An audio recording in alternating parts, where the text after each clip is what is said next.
ब्राह्मणों और क्षत्रियों में घोड़ा भैंसा जैसी जन्मजात दुश्मनी होती है। अधिकांश मामलों में तो मैंने महसूस किया है कि यह दोनों जाति समुदाय एक दूसरे के खिलाफ सामने भले ही सौहार्द का प्रदर्शन करते हो, लेकिन अपनी जाति समुदाय के खोल में घुसते ही वे एक दूसरे के खिलाफ खुलकर बाहें चौड़ाना शुरू करते हैं। फला का बच्चा कभी न सच्चा, अगर सच्चा तो कर दगे दगा। यह काव्य पंक्ति जैसी शैली में यह सस्वर पाठ, यह दोनों ही जाति समुदाय के लोग एक दूसरे के खिलाफ बाकायदा जोश बढ़ाने के किसी अचूक मंत्र की तरह पढ़ते हैं। क्षत्रिय समुदाय का व्यक्ति ब्राह्मण के लिए मंत्र सुनाएगा, जबकि ब्राह्मण समुदाय का व्यक्ति यही मंत्र शस्त्र क्षत्रियों पर भी फेंक कर मारते हैं। लेकिन पीठ पीछे साहित्य में भी आप देखिए इन जाति समुदाय के परस्पर रंजिश, ऐठन और जिक्र खूब हुआ है। मसलन देवयानी और शर्मिष्ठा भले ही एक दूसरे की सहेलियां रही हों, लेकिन उन पर घमंड खूब भरा था, खासकर शुक्राचार्य की बेटी देवयानी पर, जिसने शर्मिष्ठा को नेस्तनाबूद करने की हर कोशिश की। भृगुवंशी परशुराम की गाथा देख लीजिए, कुछ इसी तरीके से प्रस्तुत की जाती है। भृगुवंशी परशुराम को ब्राह्मण लोग अपना भगवान मानते हैं और दुंदुभी बजाते हुए बाकायदा कोलाहल करते हैं, जबकि क्षत्रिय समुदाय में परशुराम पूरी तरह हेय, हत्यारे और भय का प्रतीक बन चुके हैं। यही हालत है कि समाज के हर क्षेत्र में इन दोनों जातियों ने एक दूसरे के खिलाफ बाकायदा जिहाद का माहौल बना दिया है। वजह है उनके दिमाग में भरी हुई बजबजाती गंदगी, सच खोजना ही नहीं चाहते। बहरहाल दौलती में आज हमारे साथ हैं professor GK. Singh. Lucknow king George medical college में हड्डी विभाग के प्रमुख ही नहीं बल्कि पटना एम्स के संस्थापक निदेशक रहे हैं प्रोफेसर जी.के. सिंह। हिंदुत्व और संघ के प्रमुख विचारक रहे रज्जू भैया के भांजे हैं प्रोफेसर जी.के. सिंह। दुलत्ती के साथ बातचीत में प्रोफेसर जी.के. सिंह ने भगवान परशुराम के मसले पर लाजवाब और बेलौस व्याख्या की है। इसके बाद तो इन दोनों ही जाति समुदाय के अलंबरदारों को चुल्लू भर पानी में डूब मरना चाहिए।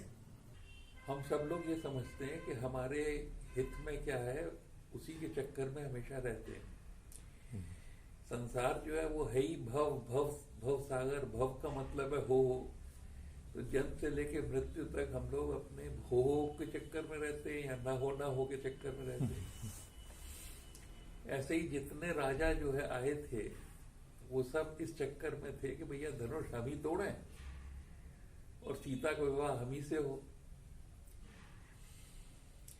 तो पहली बात तो तोड़ नहीं पाए, जिसको कहते हैं ना मैन प्रपोजेस गॉड डिस्पोजेस।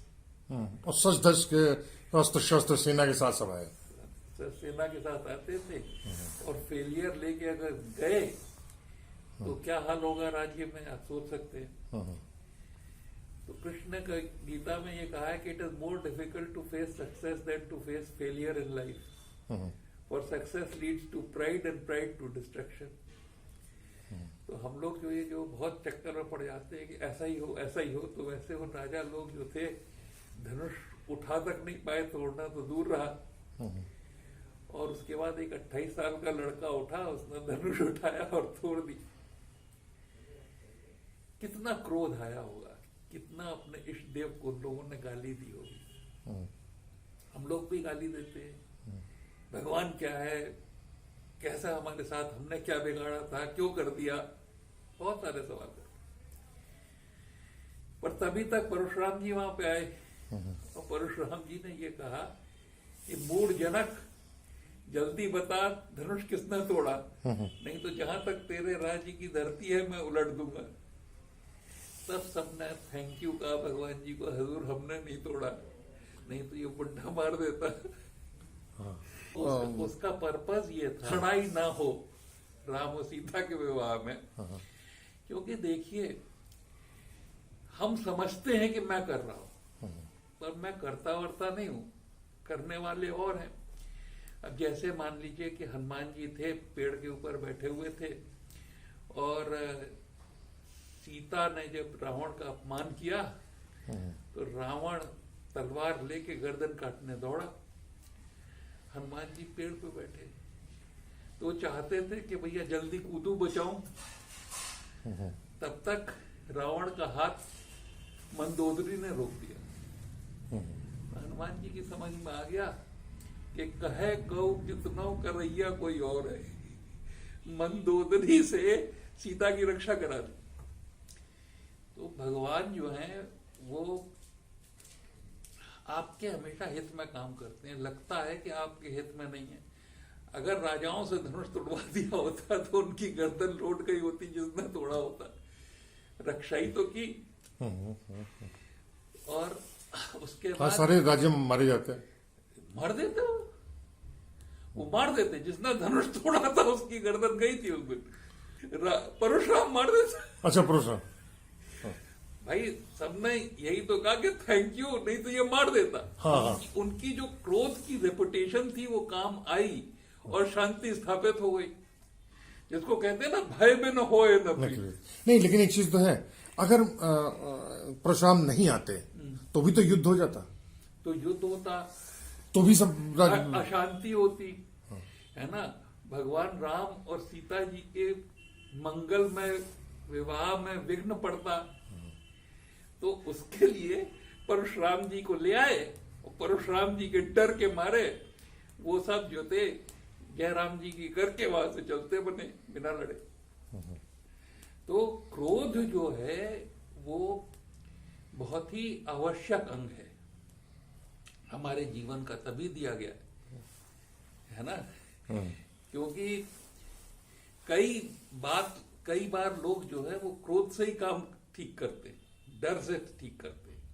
तभी कहा है, विनय न मानस जलद जड़ गए 3 दिन बीत, बोले राम सकोप तब भय बिन होए न प्रीत। तो हमारे यहाँ 3 तरह के ऋषि हुए हैं सर। 2 तरह के ऋषि हुए हैं, एक बेचारे त्रिवेदी और एक चतुर्वेदी। तो जो चतुर्वेदी ऋषि हुए हैं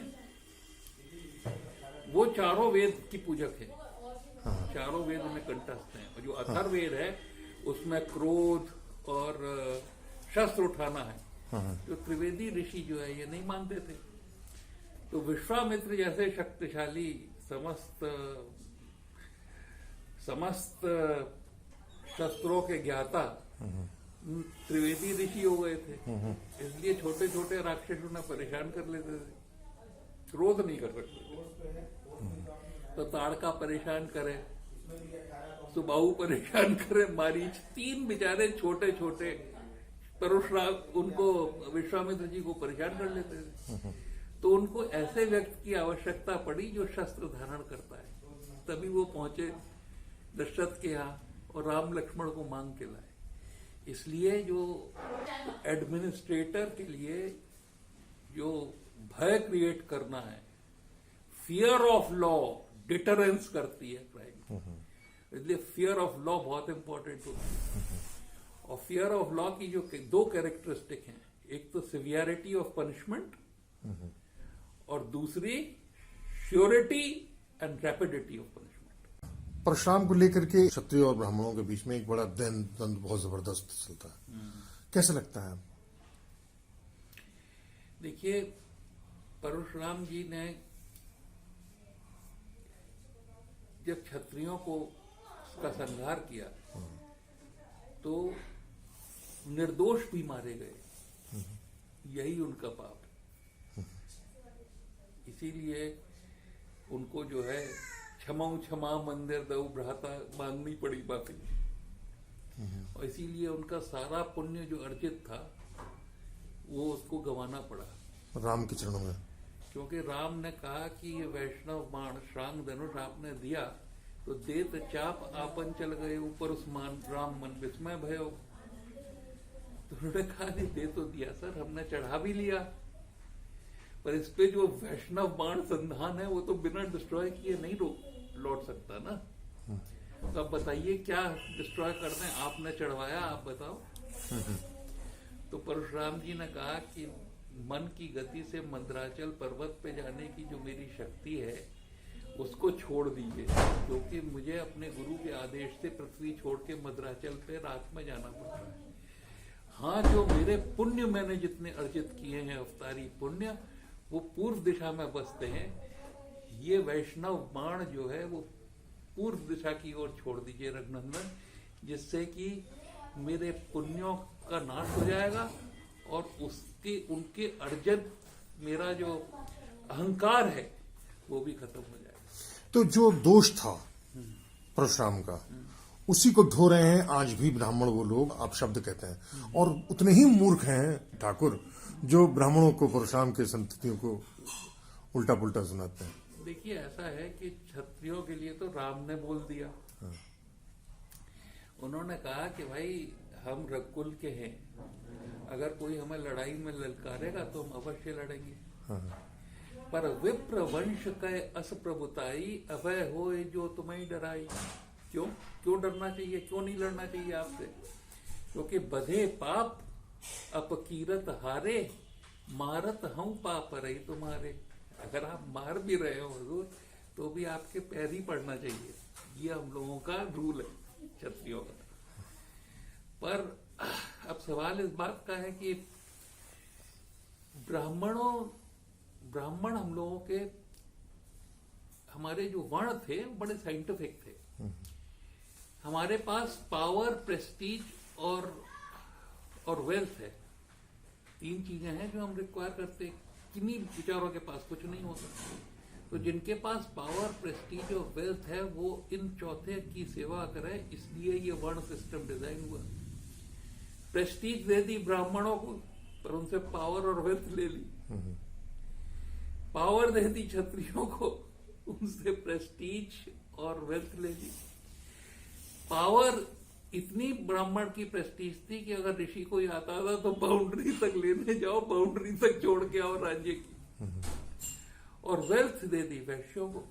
और इन सब हमारे जो शूद्र भाई थे उनको उन्होंने सेवा और प्रेम करना सिखाया। तो जब तक आपकी दीक्षा नहीं होती थी, जनेऊ नहीं आप पहनते थे, तब तक आपको प्रेम पूर्वक सेवा करना सिखाया जाता था, चाहे वो किसी जन्म के हो, किसी भी जन्म के हो।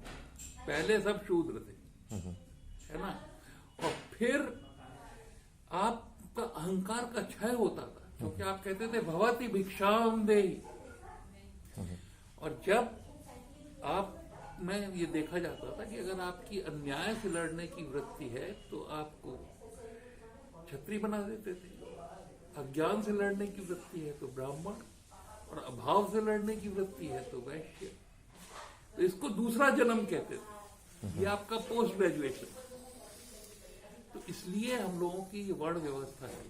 अब मुश्किल ये है कि भाई ज्ञान, और क्योंकि ज्ञान का अर्जन ब्राह्मणों के पास था तो उनकी सब बात मानते थे। विवाद भी है, शंमुख का वध भी अपने आप में एक बहुत दुखद और घृणित रहा।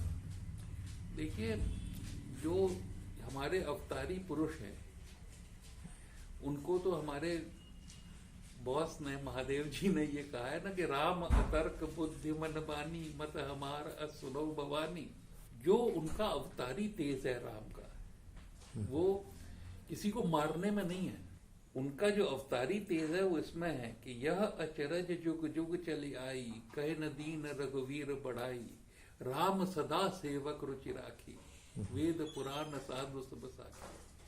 अस स्वभाव कहूं सुनहु न देखूं, गई खगेश रघुपति समले। तो उनके जो ईश्वरीय गुण हैं, जिसने कि एक मानव को जो है वो ब्रह्म बना दिया। शांतम शाश्वतम प्रमेय मनघम, निर्वाण शांति प्रदम। लेकिन उस समय जब ये राज्यसभा में बातचीत हो रही थी, उस समय ब्राह्मण तो मौजूद थे, मजबूर थे। देखिए, बात यह है कि राम के जन्म से आप अगर राम के जीवन से वनवास निकाल दीजिए, हाँ, तो उतने ही समय में मुझे लगता है कि उनमें अवतारी तेज था। अच्छा, है ना। क्योंकि आप को मान लीजिए कोई बहुत बड़ा काम दे दें तो आप ईश्वर से जुड़ जाएंगे, ईश्वर मदद करेगा आपका, अगर कल्याण का काम हो। हनुमान जी से समुद्र पार करवाना था भाई, तो हनुमान जी ने तो ये कहा कि शाखा मृग पे बड़ मनसाई, शाखा ते शाखा पर जाई। भाई मेरी एबिलिटी तो एक शाखा से दूसरे शाखा पे कूदने की है ना। पर नाग सिंधु हाटकपुर जारा, निश्चर कन्वित विपिन उजारा, सो सब तब प्रताप रघुराई, नाथ न कछु मोर प्रताई। तो ये सोच के चलो कि जो काम दिया है आपने दिया है, उसको करने की ताकत भी आप ही दोगे। इसी तरह से हर मनुष्य में जब उसको कोई बड़ा काम मिलता है तो उसमें ईश्वरीय शक्ति अपने आप आ जाती है। तो अगली बार फिर किसी दूसरे मसले पर, किसी दूसरे स्थान पर और किन्हीं दूसरे व्यक्तियों के बारे में हम फिर हाजिर होंगे। तब तक दौलती के लिए कुमार समीर को इजाजत दीजिए। आपसे गुजारिश सिर्फ यही है कि अगर आपको हमारे ये चैनल का कंटेंट पसंद है तो उसे YouTube पर सब्सक्राइब कीजिए, शेयर कीजिए, घंटी बजाइए और सोशल मीडिया पर उसे ज्यादा से ज्यादा शेयर कीजिए ताकि लोगों को पता तो चल सके कि दौलती कैसे लगाई जाती है। नमस्कार।